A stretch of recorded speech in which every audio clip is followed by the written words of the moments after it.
Comment choisir le fourgon aménagé idéal? Comment s'y retrouver entre les différentes marques, les différents types d'aménagement, en fonction de vos besoins, en fonction de votre utilisation? C'est ce que nous allons voir dans cette nouvelle vidéo. Petite précision, cette vidéo va bien traiter des fourgons aménagés et non pas des vannes, c'est-à-dire des véhicules un petit peu plus grands et où l'on tient debout. Si vous hésitez entre les deux types de véhicules, je vous renvoie à la vidéo, dont je vous mets le lien ici en haut. Alors le premier critère qui me semble important pour le choix de ce type de véhicule, c'est le nombre de personnes. Donc un petit peu à la manière d'un appartement, si vous êtes un couple ou si vous avez l'intention de voyager avec 2 voire 3 enfants, le choix du fourgon idéal, évidemment, ne sera pas le même en termes d'aménagement et de longueur du véhicule. Deuxième critère à prendre en compte pour l'achat de votre fourgon aménagé, c'est la marque du porteur ainsi que de l'aménageur. Le porteur, donc ça va déterminer la motorisation notamment, le gabarit du véhicule en fonction de vos besoins, on l'a vu précédemment. Tandis que l'aménageur, ça va être tout ce qui est l'agencement intérieur de votre fourgon, des solutions parfois que l'on retrouve chez un constructeur et pas l'autre. Donc on va voir tout ça. Troisième critère, les équipements et les options proposées par l'aménageur. Donc là, il s'agit de voir qu'est-ce qui est proposé, qu'est-ce qui est important, à mon avis incontournable. Et je vous donnerai aussi quelques astuces et idées de modifications que j'ai pu faire sur mon fourgon. Enfin, dernier point, il s'agit de savoir si vous comptez acheter votre véhicule neuf ou d'occasion. Donc là, évidemment, il y a plusieurs choses à savoir, notamment quand vous achetez en occasion. Et bon, pour le neuf, évidemment, c'est plus simple, puisque hormis le délai de livraison, vous êtes à l'abri de pas mal de surprises. Alors, pour les couples, la solution que l'on rencontre le plus souvent en termes d'aménagement, c'est le lit en position transversale arrière. Et puis la cuisine d'un côté, la douche de l'autre, et le salon à l'avant avec les sièges qui pivotent. Attention quand même, avec des fourgons de moins de 6 mètres, généralement le lit se retrouve biseauté au pied. Alors une autre solution qui est généralement proposée sur des fourgons un petit peu plus longs, on va dire à partir de 6,36 m, c'est celle des lits jumeaux. Donc dans ce cas-là, les lits sont dans l'autre sens. Ça présente l'avantage que l'un peut se lever sans devoir enjamber l'autre. Et généralement, on peut aussi compléter l'espace vide pour faire à ce moment-là un lit king size. Alors enfin, dernière solution en termes d'aménagement, que l'on retrouve assez peu souvent mais qui existe malgré tout, c'est ce que l'on appelle le lit à la française. Donc là encore, le lit dans le sens de la longueur. Et juste à côté, la douche, cabinet de toilette. Bon, là c'est une solution qui est à mon avis moins bonne puisque le lit est encore plus étroit. Alors évidemment, dès qu'on est plus de deux dans un fourgon, ça complique les choses. Donc en termes de couchage, il y a principalement trois solutions. Donc le lit sous toit relevable, un petit peu comme un van, avec l'avantage qu'on ne perd pas de place. L'inconvénient par contre, c'est un surcoût assez important, et puis surtout, c'est pas utilisable en toute saison.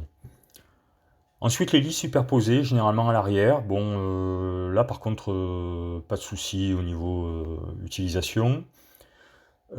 C'est amovible, donc ça c'est bien, on peut garder que le lit du haut ou que le lit du bas. Par contre, effectivement, on perd de la place dans la soute et au niveau des placards de pavillon qui n'existent plus. Enfin, dernière solution, là aussi qu'on trouve assez rarement, donc ça va être le lit pavillon, donc généralement motorisé et qui est au plafond la journée puis qu'on descend le soir. L'avantage c'est qu'on a deux espaces nuit entre l'avant et l'arrière. L'inconvénient, là aussi, c'est le surcoût. Alors pour les fabricants de fourgons, voici les différentes marques, ainsi que les parts de marché pour 2023. Alors ce qu'on s'aperçoit de suite, c'est que en fait, Fiat, Citroën, Peugeot, qui font partie du même groupe, représentent une part prédominante du marché, devant Ford, Renault, Volkswagen et Mercedes. Pour ce qui est des longueurs proposées par les constructeurs de fourgons, donc là j'ai volontairement éliminé les longueurs autour de 5 mètres parce que ça ne permet pas de faire un aménagement complet. Donc voilà ce qu'on retrouve. Donc pour ce qui est de Fiat, Citroën, Peugeot, donc qui sont les mêmes carrosseries, donc là je les ai regroupées. Ensuite Ford, donc on voit qu'il y a une belle plage aussi de longueur. Renault avec des longueurs un petit peu différentes des autres. Et Volkswagen et Mercedes. Quelques remarques sur les fabricants de fourgons. Alors chez Fiat, jusqu'en 2021, le Ducato est équipé de moteurs Iveco réputés quasi increvables. Depuis, c'est des moteurs Peugeot, Citroën. A priori, les gens ne s'en plaignent pas non plus. Mercedes et Volkswagen, c'est une image de qualité premium. Est-ce que c'est justifié? Je ne sais pas. Bon, ce qui est sûr en attendant, c'est que les pièces sont quand même relativement plus chères.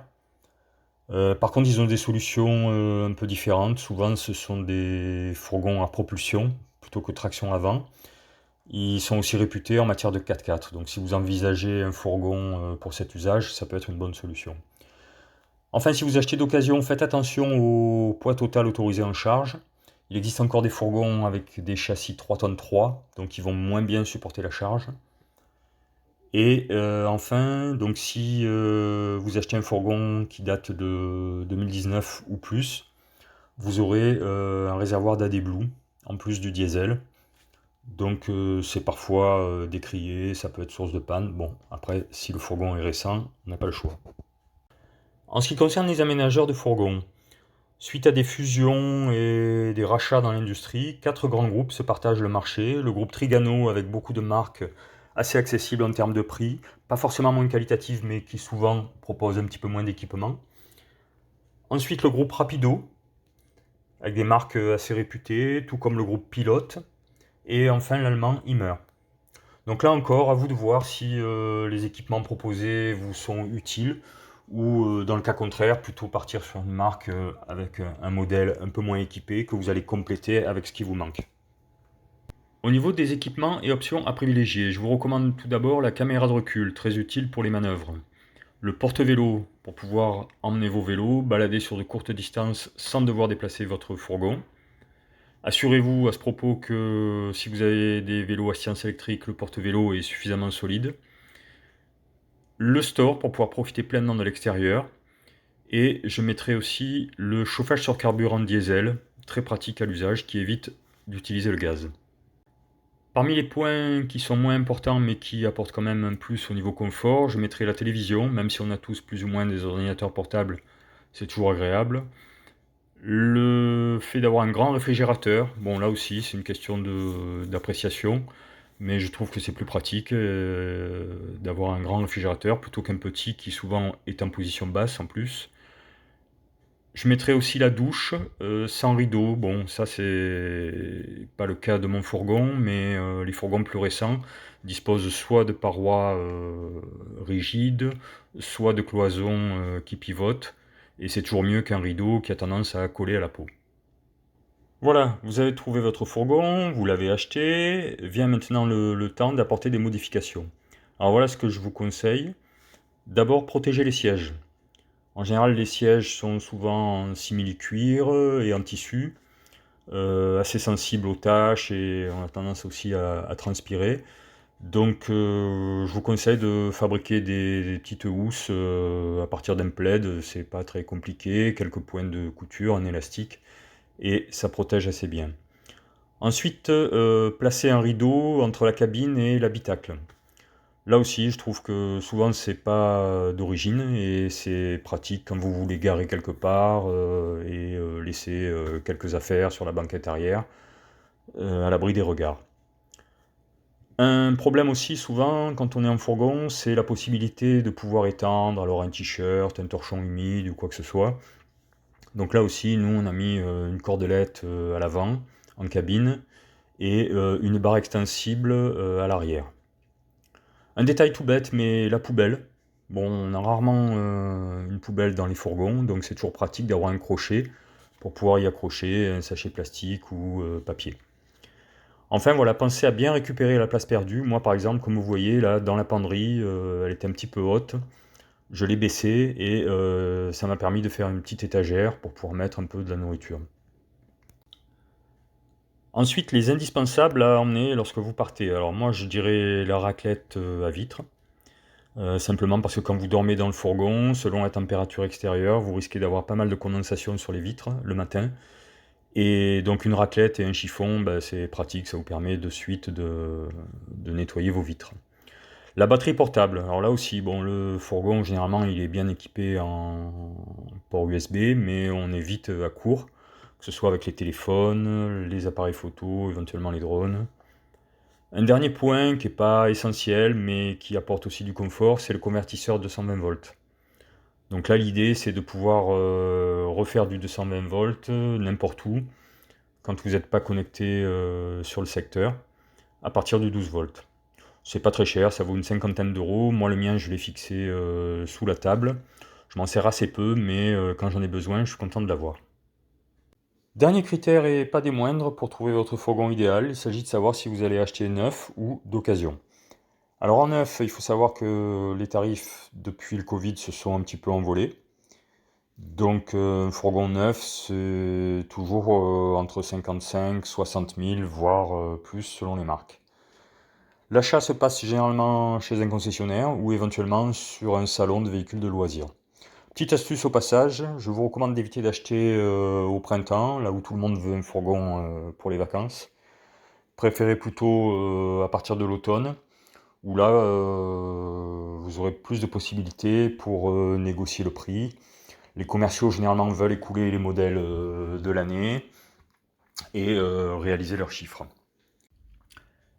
L'achat en occasion est une solution très intéressante pour au moins deux raisons. Premièrement, le fourgon neuf décote assez rapidement. Deuxièmement, les fourgons d'occasion sont souvent peu kilométrés, vu qu'ils ne servent que pour les vacances, et assez bien entretenus. Personnellement, on a trouvé notre fourgon qui avait moins de 3 ans, 27 000 km, et on a économisé 25% sur le prix. Le contrôle technique vous protège assez bien pour tout ce qui est problème mécanique. Pour le reste, je vous recommande de porter votre attention sur l'étanchéité. Donc vérifiez bien les lanterneaux, ouvrez les placards, et puis l'état général de l'aménagement. Est-ce que les meubles sont en bon état? Est-ce que les tissus ne sont pas abîmés?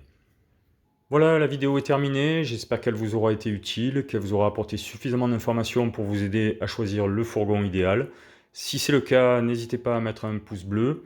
Et puis surtout, abonnez-vous. À bientôt pour la prochaine.